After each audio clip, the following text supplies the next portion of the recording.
ሰላም ሰላም ፍትዋትን ክብራንን አመል ዓለም ትርከው ኔሽናል ቤተሰብ በምሰልኽዎ ሰላምኩም ብዝሕ ተርፍ ይበለለይ እንኳዕ ድማ ናብ ቻናሌ በሰላም መጻኹም ክብራት ተሕዋቴ ነይሩ ማዓንቲ ቪድዮ ዝኸውን ከዓኒ ናይ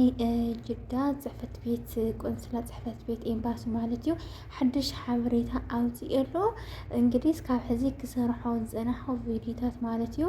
ቂር ዘለኩም ኣሕዋት ነርኩም ሎ ማዓንቲ ግን ምስ መረጋገፂኡ ሒዘልኩም መጽኒኹ እስካዕ ቪድዮ ፍጻመ ተኸታተልዎ ንቻናሌ ሓድሽ ትዝኾንኩም ሰብስክራይብ ተበራዝኹምኩም ከዓ ላይክ ሸር እናገርኩም እናተበረታቱዕኒ ብትሕትና ይላቦ ደቂ ዓበይቲ ወይ እናሰናይ ጸንሒት ካብኡ ሓደ ኣሕዋት ይደሞ ኣለኸን ዘይተረድአክን ይመስለኒ ኣብ ኮሜንት ከፊለይሲ ብሂወት የለን ሞ ስፖንሰር ምን ክኾነኒ ይኽእል ዝበልክን ኣለኸን እዚ ዓይነት ሕቶ እዩ ዝረዝረ ግን ዘይተረድኦ መረዳእ ምንም ሓጢያት የብሉን ከረድአኩም እየ ማለት እዩ ደቂ ዓበይቲ ወይ ሰናይ ጸንሒት መጀመርያ ናፍታ ናይ ጅዳ ጽሕፈት ቤት ናይ ጅዳ ቆንስላ ጽሕፈት ቤት ዝለጠፎ ናኡ ኸብለኩም ማለት ይመስማዓት ምስኩላሙሉ ነገሩ ሓቢርና ንራእዮ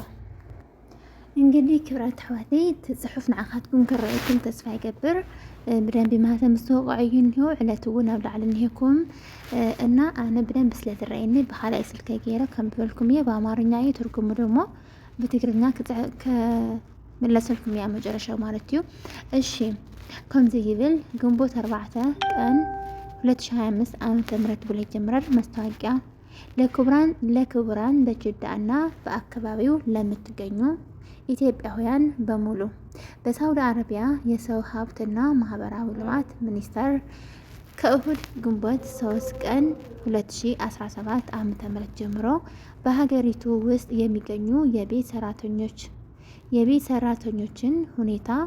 ለመስተካከል የ6 ወር የእፎይታ ጊዜ መስጠቱን አስታውቋል ብሎ 4 ነጥብ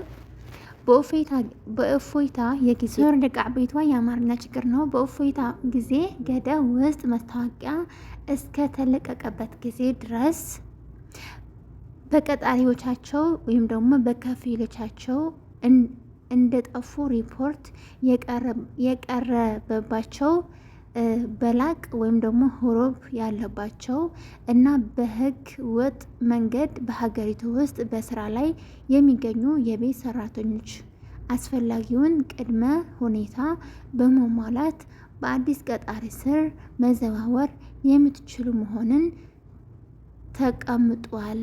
ብሎ 4 ነጥብ በመሆኑም ከግንቦት 3 ቀን 2017 ዓመተ ምህረት በፊት በከፊሎቻችሁ ሪፖርት ቦላቅ ሁሩብ በከፊሎቻችሁ ሪፖርት ወይም ደግሞ ሪፖርት ማለት ወደ ኤምባሲ ሄዶ እኔ ከቤቴ ወጥታለች ኃላፊነት የለኝም ብሎ ሪፖርት ሲያደርግ ወይም ደግሞ በላቅ ሁሩብ ማለት ነው የተደረገባችሁ እና ህገወጥ መንገድ በስራ ላይ የምትገኙ ዜጎች አስፈላጊውን ቅድመ ሁኔታ በመሟላት ህጋዊ የመኖሪያ ፍቃድ ማግኘት የምትችሉ መሆኑን በተሰጠው የእፎይታ ጊዜ ተጠቃሚ እንድትሆኑ በአክብሮት እንገልጻለን ብሎ ማህተም አስቀምጧል። የጅዳ ጽሕፈት ቤት ማለት የኢትዮጵያ ፌዴራላዊ ዲሞክራሲያዊ ሪፐብሊክ ቆንስላ ጽሕፈት ቤት ጅዳ ብሏል ማለት ነው። ስለዚህ ክብራት አሕዋቴ በትግርኛ ከትርጉመልኩም እያ እዚ ዝብሎ ዘሎ ያው ናይ ጅዳ ጽሕፈት ቤት ናይ ኢትዮጵያ ፌዴራላዊ ዲሞክራሲያዊ ሪፐብሊክ ቆንስላ ጽሕፈት ቤት ጅዳ እዩ ኣብ ሪያድ ይኾነን ግን መላእ ስዑድ እዩ ሪያድ ግን ከውፅዎ ይኾን እዮም መላእ ስዑድ ትርከቡ እዩ ማለት እዩ መስታወቂያ ለክቡራት በጅዳና በአካባቢው ለምትገኙ ኢትዮጵያውያን በሙሉ ኣብ ጅዳን ከባቢያን ትርከቡ ስዑድ ዓረብ ናይ ሰብ ሃፍትና ማሕበራዊ ልምዓት ሚኒስቴር ካብ ሰንበት ግንቦት 3 ሰንበት ማለት ብሰንበት ነይሩ 2017 ጀሚሩ ብናይ በሀገሪቱ ማለት ብዛ ሀገር እዚ ውስጥ የሚገኙ በሳውዲ ኣብ ስዑድ ዓረብ በቃ ሕፅር ብዝበለ በቲ ኣማርኛ ትርጉሙ ዘይኮነ ሓንቲ ትርጉመሲ ኣብ ስዑድ ዓረብ ትርከቡ ጅዳን ከባቢያን ማለት እዩ ጠፊኢኹም ትርከቡ 10 ዓመት ትገብሩ ትኽእሉ 5 ዓመት ትገብሩ ትኽእሉ 3 ወርሒ ትገብሩ ትኽእሉ 2 ወርሒ ትገብሩ ትኽእሉ ጠፊኢኹም ትሰርሑ ወይ ከዓኒ ህሩብ ወይ ከዓኒ ዝተበለቐኩም ቦላቅ ጉኒ ልጎኒ ማለት እዩ أنزي بولاق ويك حروب زبهال ያል አሁን ለምሳሌ ቦላቅ ወይም ደግሞ ሁሩብ ያለባችሁ ማለት ይሄንን እኔ ማለት ብዙ حيردأني ዝለዝሮን ቦላቅ ወይ ሁሩብ ዘለኩም እውን ክትሐደሱ ትኽእል ኢኹም ማለት እዩ ከምኡውን ጠፊኢኽን ሪፖርት ዝተገበረክን ማለት እዩ ብክልቲኡ ነንወይንቲ ገይረ እዩ ጽሒፍዎ ዝኒሆ ስለዚ ክልቲኡ ነንወይንቲ መንገዱ እንሂዮ ማለት እዩ anyway كم دي مثل مالتيو بناي مدام سمت إخن طافي إخن نبسا عام سراح خندي ستوسنا معالتي سراح خندي ستوسنا ورح سراح خنديو بناي كالي سب بكالي سبونسر يكعب خالي عرب بسمو خين كن كتسرحة تخلى أخن يزول لكن زلوا مالتيو اسكع سبونسر ترخبا اسكابنا سموم زروخن دمو شدش تورح نيكن دحر شدش تورحي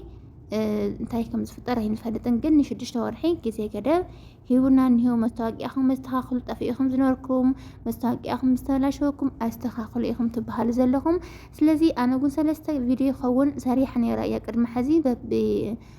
በብግዚኡ ሰሪሕ ነይረ እያ እና ጉንበት 3 ካብ ዕለት 3 ጉንበት ጀሚሩ بتخاطات 6 ወርሒ ክፍት እንሂኩ መስታወቂያኹም ዕርዩ ብርግዝ በተለይ ብዙሕ ዓመት ሰራሕኸን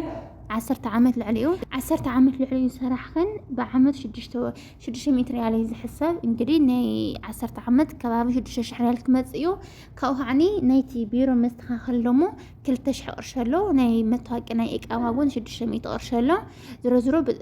ክባር ከምኽባር ካብኡኒ መጀመርያ መጽኢኽን ናብ ሓደ ከፊል መጽኢኽን ተኻፊል ንሱ እንድሕር ተመቺክን ከዓና ካሊ ከፊል ተኸይድክን ነርክን ቢያንስ كلتا جزء وثلاثة جزء النحر قير ثلاثة جزء النحر قير كن شدش شحري عليه خن تخافلا مالتيو حدا جزء ما تيخن النحر زيك قير كن كلتا شحري عليه خن تخافلا زي لب ولا مالتي كاوخا دلالا منام مطيا قير ليكن يو زي بقى منجس زوجات لزخانة نسخات كن ناي بعلتخن عرب تأمنوا عرب ويك عدد سرحك إنك عشلو سبونسر